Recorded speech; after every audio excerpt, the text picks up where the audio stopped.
But when the public and the protesters, the Gen Z, some of who actually formed the base of your election campaign, are telling you, we are disappointed, you've not delivered. Hashtag Ruto must go. What do you tell them? Let me tell them the following. Good friends, the young people of our nation, my sons and daughters who supported me to win the election. I hear you. In fact, I think it was on your headline, a gentleman from my village who was saying, the president has let us down.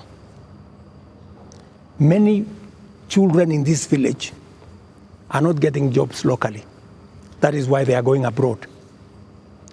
Little did he know, my good friend from my village, that the children, the 500 of his colleagues around our village, are actually part of my plan on export of labor.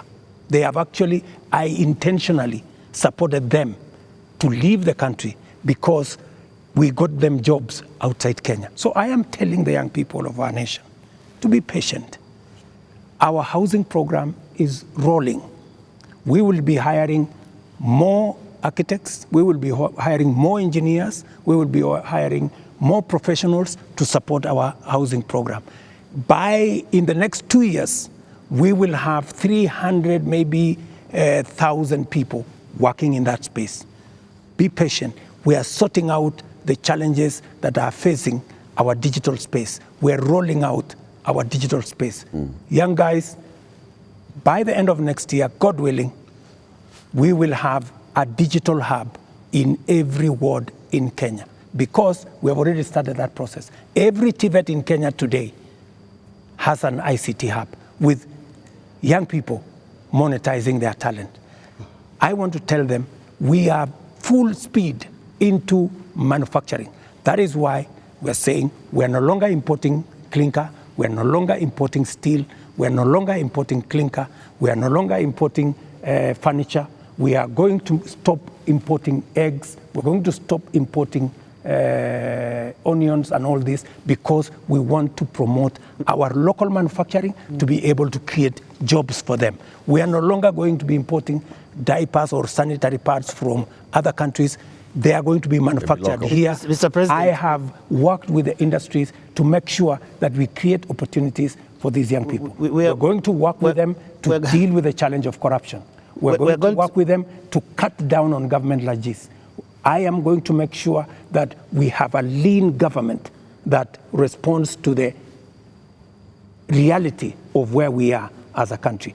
That is what I am telling my good young people. The young doctors who are in university graduating this year, yes, who are going to look for internship correct, the next year. The young JS teachers who were on strike a couple of weeks ago, who are expecting to be absorbed into full permanent and pensionable contracts correct, this year. The young clinical officers also who are graduating and they expect to go on internship. The other clinical officers who are hired on contract during COVID and other programs that are just contracts, and contracts are coming to an end. I am telling the JSS teachers, I had factored in 18 billion shillings in this year's finance bill to be able to transfer them to permanent and pensionable. Because in my phone, so many of them have asked me, Mr. President, we came in, we had an agreement that we are going to be interns for 2 years, we will move to permanent and pensionable. Although I don't have the finance bill, I want to tell them, give me a bit of time, let me figure this out, how we are going to do it without the finance bill. We had also put 3 billion shillings for the doctors so that we can be able to sort them out, especially the intern doctors and those who we intended to hire under our UHC program. I had put 10 billion shillings on the UHC program under the finance bill. That is now not in the equation. I have to figure out, let them just give me a little time. I'm going to figure it out again because I know and I feel and I made a commitment to them that we will do this. So even in the absence of the finance bill, and even as we cut down on expenditure on many other areas, it is still my commitment that we will see what to do with them so that the job they are doing in teaching our children, in treating our people, do not go to waste. I came into office at a difficult time. Yeah? We have a combination of coming out of COVID. We have a serious drought that hit our country. We had interest rates that went up everywhere. We went into a very difficult situation. What did many countries do? Many countries went and defaulted. And I don't want to mention countries because it's not right to mention. But almost 8 countries in Africa went down. Many people expected Kenya to be among the 8.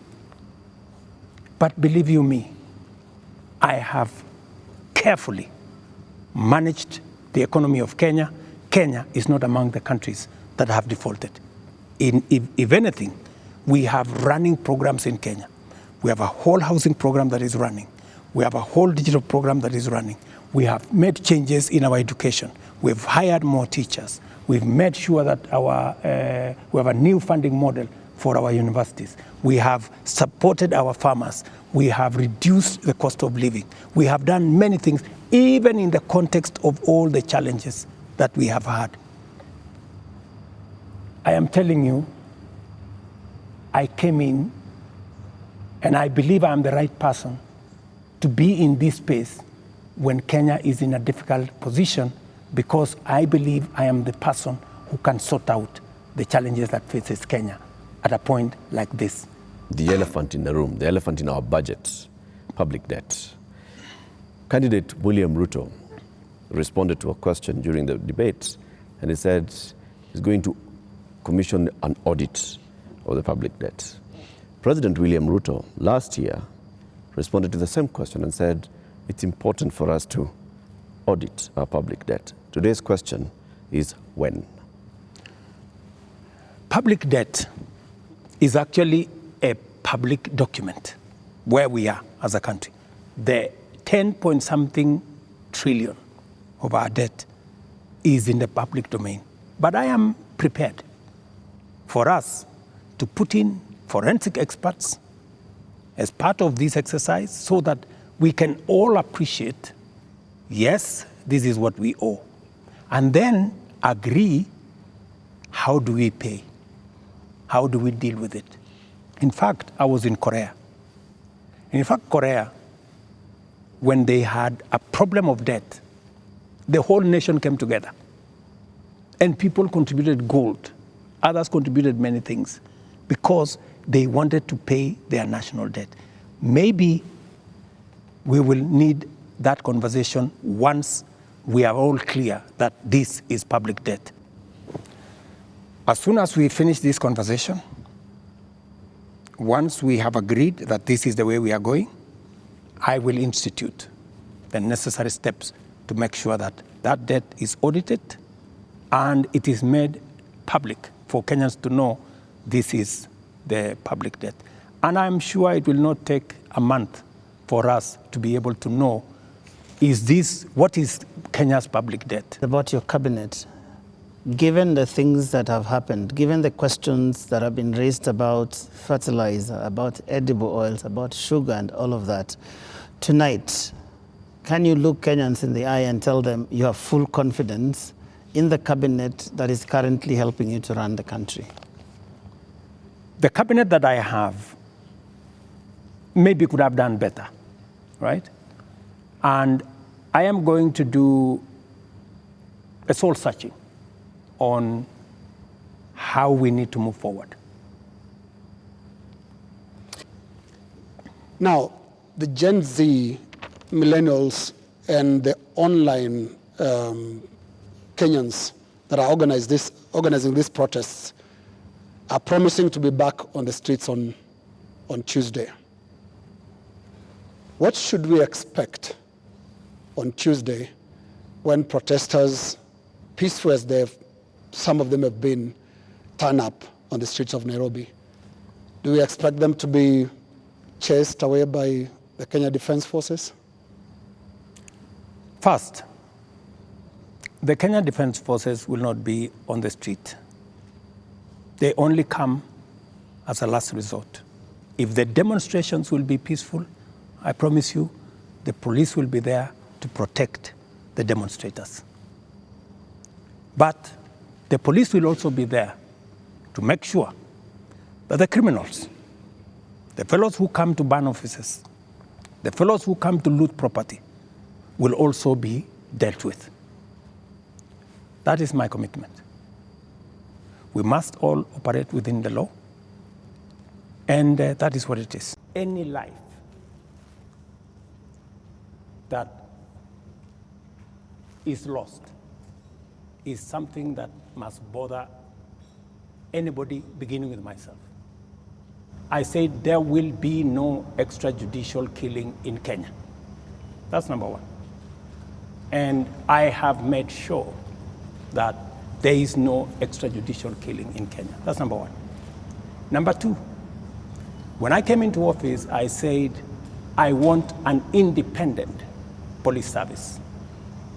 And I did sign the necessary instruments so that the police does not need permission, does not need authority, and does not report to the office of the president.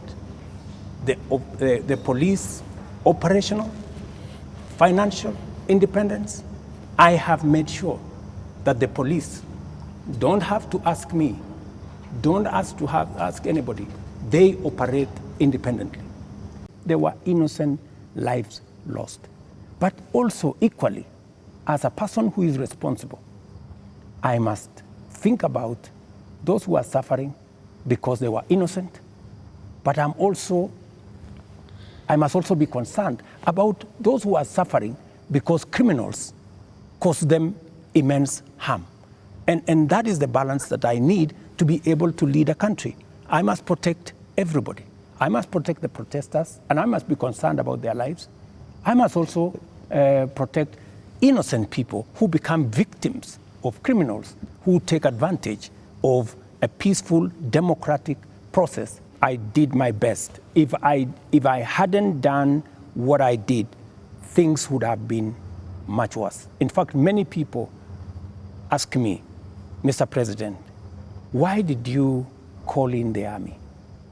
I mean, what choice did I have? I mean, it would have been very reckless of me in the face of the kind of harm people had gone through, the 19 lives that were already lost, in the face of a burning Chief Justice office, Parliament, and the rest of it. I mean, it would have been very reckless of me not to mobilize every arm of government and every arm of our security agencies to protect the country and to protect lives. Investigations are going on, and we will get to the bottom of it. Mr. President, I am telling the mother of this young person that I, as president, will make sure that finally I will give her an explanation of what really happened and make sure that we bring this to a situation where, like her, like myself who have children, she too her child can be accounted for. There will be an investigation on how these 19 Kenyans died.